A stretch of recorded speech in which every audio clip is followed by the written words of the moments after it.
Look at their defense, up front. They're big and strong. They're knock you around. They play physical. I know in the secondary they'll have some new faces in the secondary, but up front, they're guys that you're going to have to know where they're at and make sure that we do a good job. Their nose guard is top notch. He's got every accolade that you can possibly get.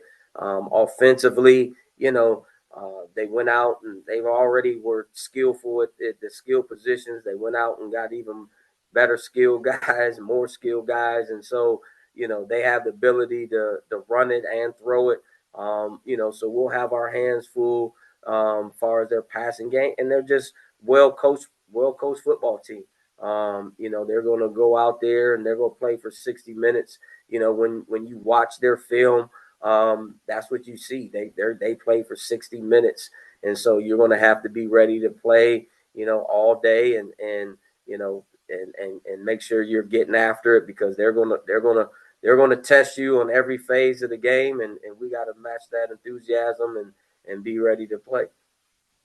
Before I let you go, what's the biggest thing, knowing the you're headed on the road and playing that kind of quality opponent? What's the biggest thing you want to see from your guys on Saturday? The fight, to know that we're playing a team that's coming off a championship, and they're hungry to get back, and so you're playing in the front of 60,000, and it's going to be a hostile environment, but just see us play together, make less mistakes than they do, and and have the opportunity to, when we can execute, make sure we execute.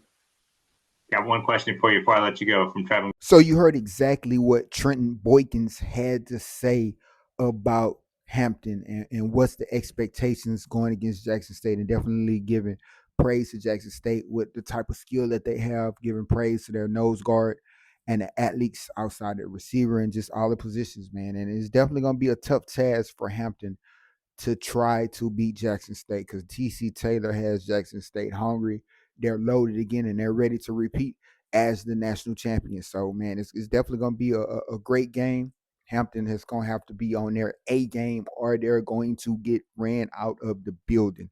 So we're going to see how everything goes. But like I said, it's definitely going to be one of those tough tasks for Hampton. They're going to have to come in and pretty much play perfect football, and that's going to be hard to do against Jackson State. It is not going to be any type of perfect going on at all. So they're just hoping to get the bounces, hoping that Jackson State has turnovers and maybe could try to sneak out there with the win, but I don't see it happen. I think it's going to be a blowout. Y'all let me know what y'all think about this in the comment section.